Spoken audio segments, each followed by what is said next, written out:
Hey guys, it's Sarah from Just My Typewriter, and today's video may come across as a little critical, but I'm doing it in hopes of making Facebook Marketplace a better world. So I buy a lot of my typewriters on Facebook Marketplace. This 1940 Smith Super Speed included, named Weston. I bought him along with an electric typewriter and a typewriter stand, which he's on top of the case of another typewriter because he's too short for the shot. I like buying typewriters on Facebook Marketplace for a couple of reasons. I can negotiate the price and I can see the typewriter in person and pick it up in person. eBay scares me because it's all about shipping, and I've seen way too many typewriters get damaged in transit. So to me, Facebook Marketplace is a great option to buy machines.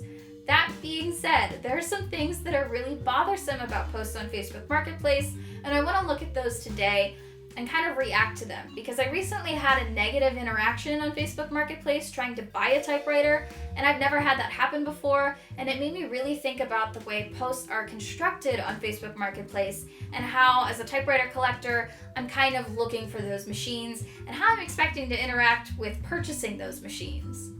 That being said, all of the things that I talk about today may not apply to everybody. It's very specific to my taste in looking for Facebook Marketplace ads.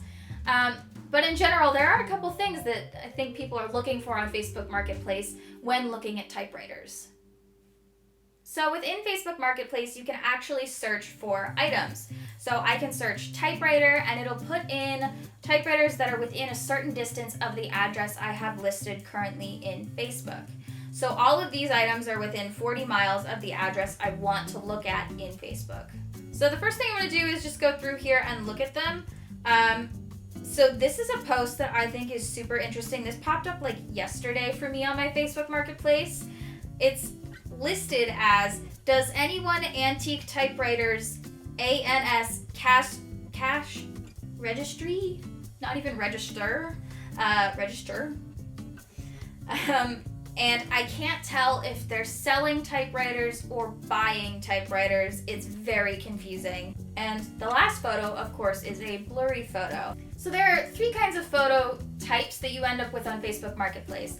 The first one is just one photo, a title, and a description, maybe. So the one photo is usually front on the typewriter. I have no idea what the bottom of the typewriter looks like, what the inside looks like, and people who are selling them don't always know how they work, so they're not sure if the typewriter is in working condition or not. These posts can be super frustrating to me as a collector because I have no idea what I'm bidding on or what I'm looking at because I only have one angle of the typewriter.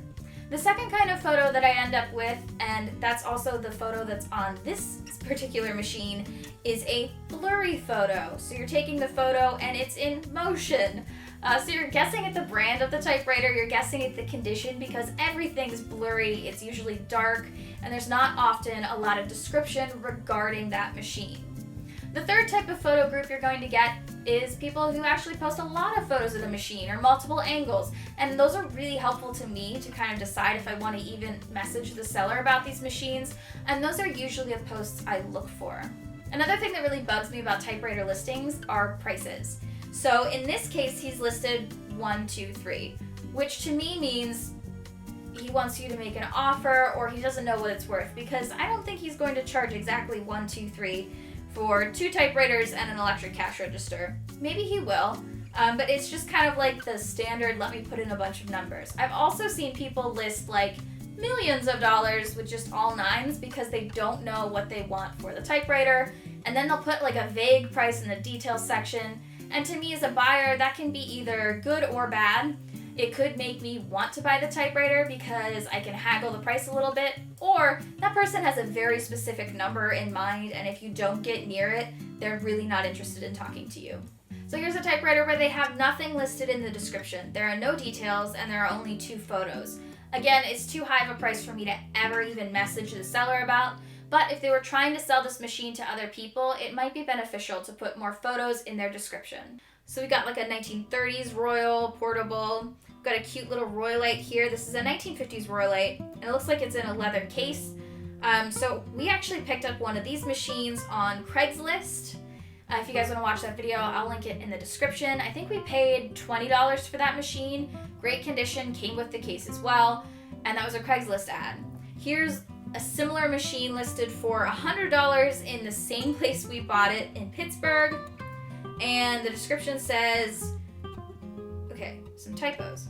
V. Rage. Royalite portable typewriter, still in working order, kept in prestige condition, very little wear and tear. Message me with any questions. Okay, here's another description. Hard to find. The Oliver typewriter number 5. So that is kind of true. It is really hard to find these Oliver machines, and they are expensive because they're older, they're visible machines. I have an Oliver typewriter case that I bought for $6, but there's no typewriter in it. But people do seem to be interested in these machines. This one seems to be in pretty nice condition until you look at the back of the machine, but that just might be dirt. And what's great is they have a lot of photos in this post. So they have photos of the sides, so you can see some of the side mechanisms. You can see partially inside the typewriter, a couple angles of the front. This is a good post. Ooh, okay, here we go. This happened to me recently, like on a car posting. Someone posted the same car with different photos twice for 2 different prices. We looked at this Royalite earlier for, I think it was $100. Here's the same typewriter photo posted for $150.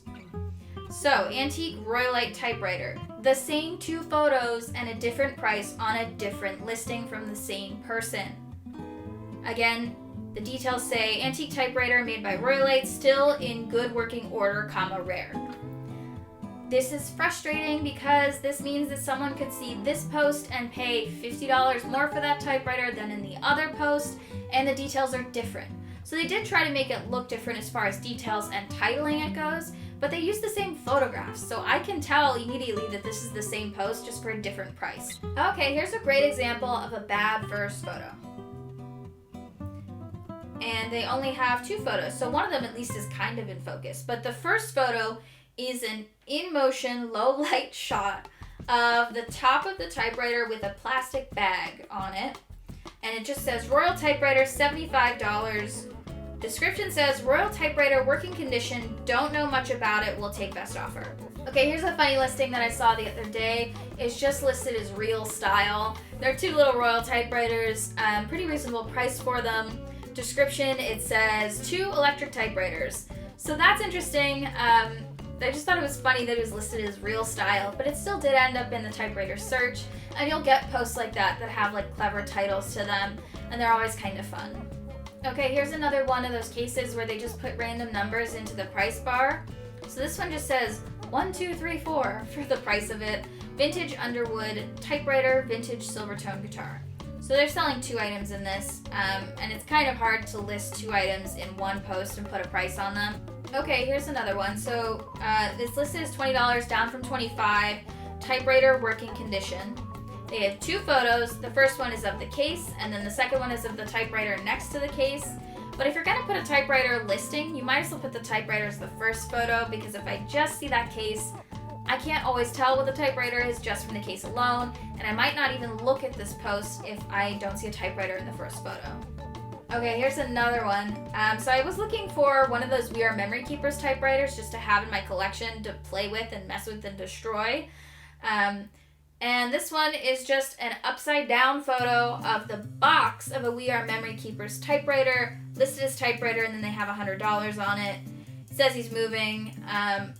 But like, why put the box as the photo and why put it upside down? So just to kind of recap, I love Facebook Marketplace for finding typewriters because you can look at it every day, you're always going to get new things, and you can pick up the typewriters and negotiate the price. Those are great things about Facebook Marketplace.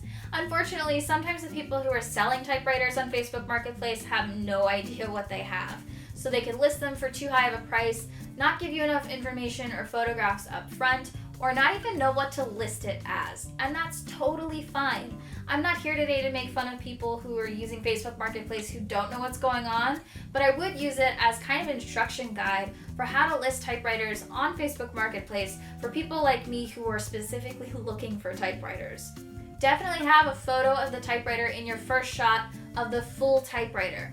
Otherwise, I'm going to think there's something wrong with it if you only show the case or part of the typewriter. Also, put multiple photos in your listing. You can upload as many photos as you want of the typewriter.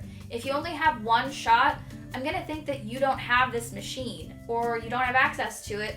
And to me that says, well, why are you selling it? I need a couple of photos of the typewriter to kind of get an idea of the condition, because if you don't know what you have and you say great condition, that might mean something different to you than it does to somebody who's collecting typewriters. Another thing that's really frustrating is when you don't put a price that you're willing to accept in your price bar. So putting numbers like 1, 2, 3, 4, or just filling it with a random number like 9 shows me that I don't know what I'm aiming at as a person trying to buy this machine. If you put a number in there, at least I kind of know what you're looking for to get out of those typewriters, and it can let me know how to more accurately bid on that item so that I don't offend you by offering something really low, or I don't pay too much for the typewriter because you don't know what you have.